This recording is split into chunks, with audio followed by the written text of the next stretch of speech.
Fala pessoal, hoje eu gostaria de falar sobre o assunto equações modulares. E para isso eu trouxe aqui 3 exemplos de equações modulares que eu vou resolver no vídeo. Eu vou começar com a equação módulo de x menos 6 igual a 10. Então só para recordar, o que significa o módulo de um número? É a distância desse número até o zero. E a gente representa o módulo escrevendo o número entre duas barrinhas verticais.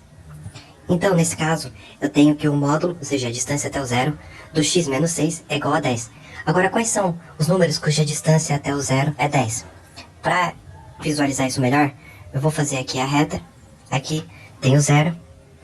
E o próprio 10, claramente, a distância dele até o zero é 10.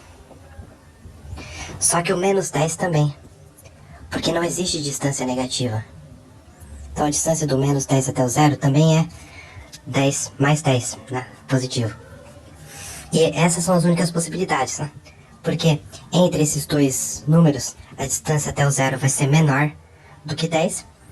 Para a esquerda do menos 10, a distância vai ser maior. E para a direita do 10, a distância vai ser maior também. Então eu só tenho essas duas possibilidades, ou seja, módulo de 10 igual a 10 e módulo de menos 10 é igual a 10 também.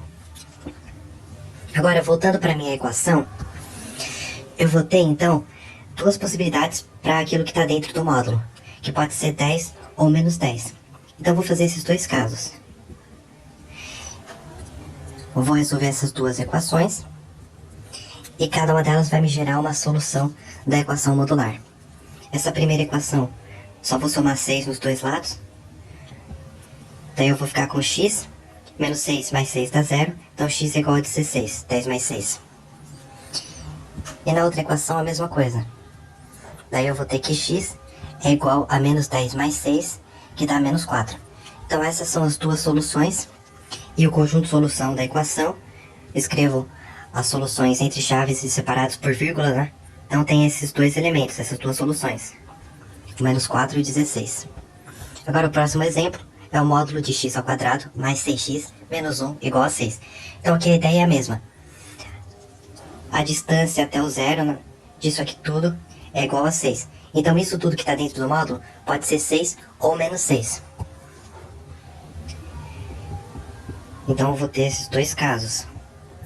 Só que nessa questão, cada possibilidade vai levar a uma equação do segundo grau, né? Essa primeira aqui, ela é equivalente a x ao quadrado mais 6x menos 7 igual a 0, né? Só fiz menos 6 nos dois lados da equação. Daí eu posso resolver a equação do segundo grau do jeito que eu preferir. Eu vou fazer por soma e produto. Então eu vou procurar um par de números, tais que a soma deles dá menos 6 sobre 1, ou seja, menos 6. E o produto dá menos 7 sobre 1, ou seja, menos 7. Então quais são esses números? É o menos 7 e o 1, né? Menos 7 vezes 1 dá menos 7. Menos 7 mais 1 dá menos 6. Então essas são as raízes da equação. Já no segundo caso aqui, é equivalente a x ao quadrado mais 6x mais 5 igual a 0. Só fiz mais 6 nos dois lados. Daí eu tenho essa equação do segundo grau. Eu também vou resolver por soma e produto.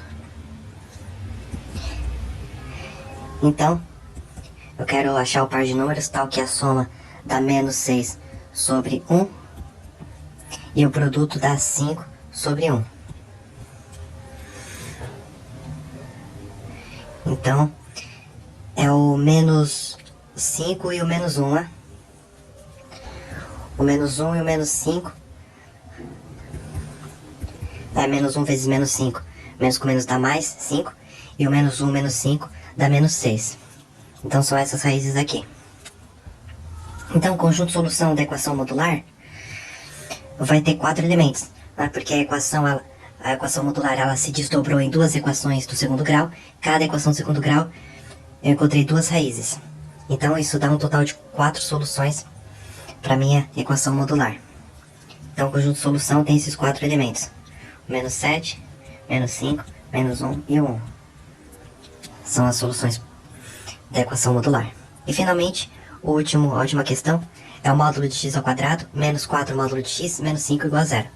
Então eu vou começar pegando esse módulo de x ao quadrado e pondo o expoente, o quadrado, fora do módulo. Então vai ficar módulo de x ao quadrado, menos 4 módulo de x, menos 5 igual a 0. Daí eu posso pensar em fazer uma mudança de variável, né? Se eu fizer seja y igual ao módulo de x, daí a minha equação vai ficar o seguinte. O módulo de x, que eu estou chamando de y, elevado ao quadrado, menos 4 vezes o módulo de x, ou seja, y, menos 5, igual a 0. Daí eu posso resolver essa equação para determinar os valores possíveis de y, ou seja, do módulo de x. Eu vou resolver essa equação de segundo grau por soma e produto também. Então eu estou procurando os números tais que a soma deles está menos 4 sobre 1, né? Ou seja, mais 4. E o produto dá menos 5 sobre 1. Menos 5. Então quais são esses dois números? É o 5 e o menos 1, né? 5 vezes menos 1 dá menos 5. 5 menos 1 dá 4. Então eu tenho essas duas raízes dessa equação do segundo grau na incógnita y. Mas o y foi como eu chamei o módulo de x. Então, na verdade, a raiz negativa, o y igual a menos 1, foi descartar. Porque o y é o módulo de x. Então, o módulo de x não pode ser menos 1. Porque o módulo é a distância do número até o zero e não existe distância negativa. Então, a única solução, a única possibilidade é o y igual a 5. Ou seja, o módulo de x igual a 5. Então, a distância do x até o zero é 5. Então, quais são os possíveis valores de x? 5 ou menos 5, né? Então, essas são as soluções da equação modular. Ou seja, o conjunto de solução tem esses dois elementos, o menos 5 e o 5. Então, é assim que se resolve esse tipo de equação, né? Esses exemplos já dão uma ideia geral.